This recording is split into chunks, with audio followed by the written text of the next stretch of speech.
Eleanor Blythe had always been a reclusive and eccentric woman. She lived alone in a grand Victorian mansion at the edge of town, a house filled with antiques, curiosities, and a collection of eerie antique dolls.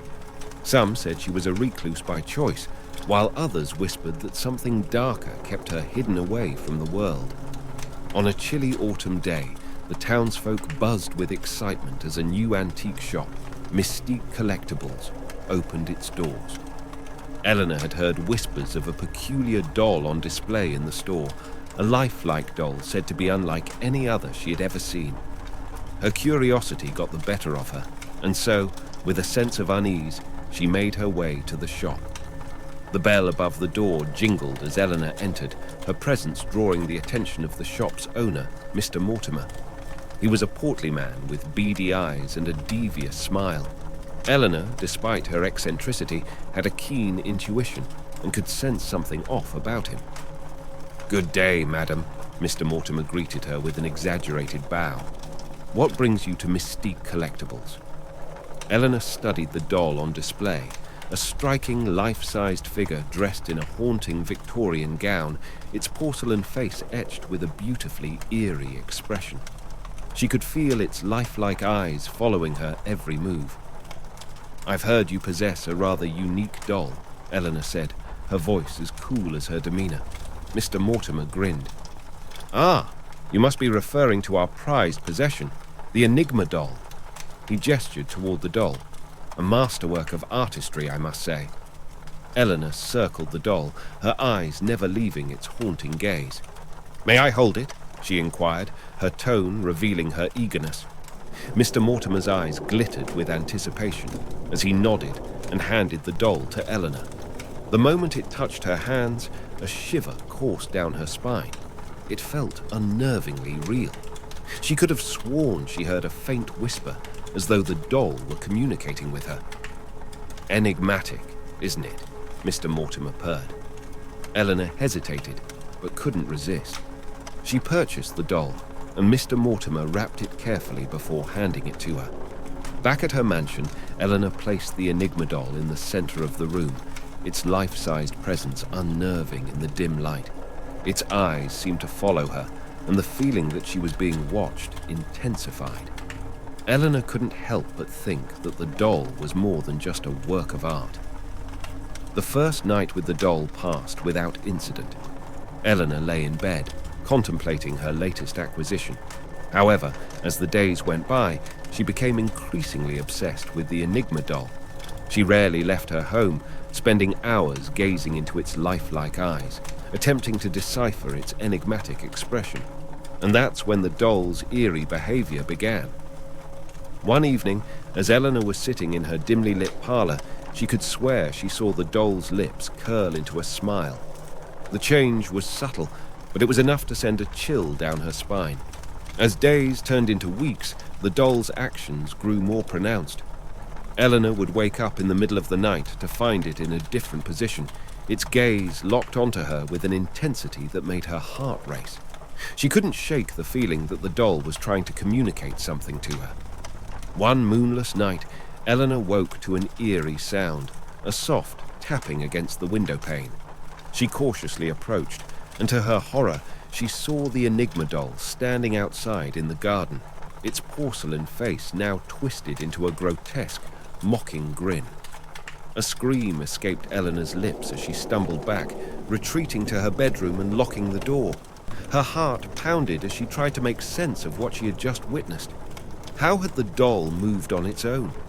It was impossible. The following day, Eleanor's obsession with the doll only deepened. She became consumed by the need to understand its malevolent presence. She hired a local historian to research the origins of the doll and its previous owners. The historian's findings sent a shiver down Eleanor's spine. The doll, it seemed, was said to be cursed, passed down through generations. Its previous owners had experienced increasingly disturbing events in their lives, leading to their untimely deaths. The doll, it was rumored, harbored a vengeful spirit that sought to inflict suffering on those who possessed it. Desperation gnawed at Eleanor as she contemplated what to do. She knew she had to get rid of the doll, but the thought of parting with it was like tearing away a piece of herself. She decided to consult a medium, believing they might help her communicate with the malevolent spirit within the Enigma doll. The medium, a woman with dark, piercing eyes, arrived at Eleanor's mansion. She brought with her a collection of candles and incense, creating an eerie atmosphere in the parlor. The medium, her voice low and melodious, began to chant incantations, attempting to establish a connection with the spirit within the doll.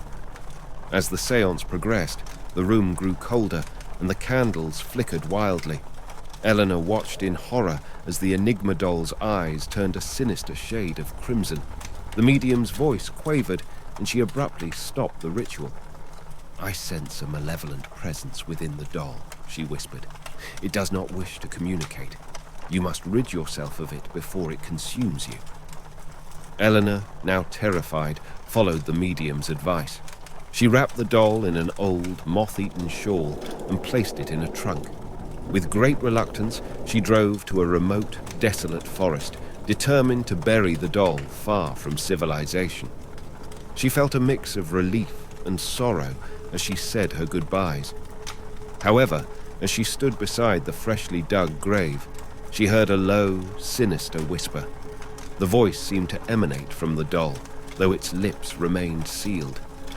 "You cannot escape me, Eleanor," the voice hissed. "I will always find my way back to you." Terror gripped her heart as she quickly buried the doll, covering it with earth and leaves. She sprinted back to her car, but the ominous voice continued to echo in her mind. As the days passed, Eleanor's life spiraled into madness. The malevolent presence of the Enigma doll haunted her every waking moment. She heard whispers, saw nightmarish visions, and felt a constant, suffocating dread. Her once grand mansion became a prison of torment. One stormy night, Eleanor awoke to find the Enigma doll sitting at the foot of her bed, its eyes now a blazing red. It reached out, its porcelain fingers wrapping around her ankle, its grip icy and unyielding. Eleanor's scream pierced the night as the doll began to pull her toward it. With all her strength, she fought to break free, managing to escape its grasp and retreat to her bedroom. The doll, however, was relentless. It followed her, its haunting laughter echoing through the halls as it advanced, its steps unnaturally quick. Eleanor knew there was only one way to end this nightmare. She stumbled into her dimly lit attic, clutching an old kerosene lamp. With trembling hands, she shattered the lamp against the floor, igniting the room in flames. The fire raged, consuming the attic and everything within it, including the Enigma doll. Eleanor watched from the safety of the hallway as the malevolent spirit within the doll screamed and writhed in agony. Finally, the flames reduced the doll to ashes, and the eerie presence dissipated. But Eleanor had paid a steep price for her freedom. Her mansion was reduced to ruins, and she was left a broken, haunted woman. She had narrowly escaped the clutches of the malevolent spirit, but the horrors she had endured were etched into her soul. Years later, the ruins of her mansion became a local legend, a place where the bravest dared not venture after dark. The tale of the Enigma doll continued to send shivers down the spines of those who heard it, a chilling reminder that some objects held the malevolence of the supernatural world, waiting to be unleashed upon the unsuspecting.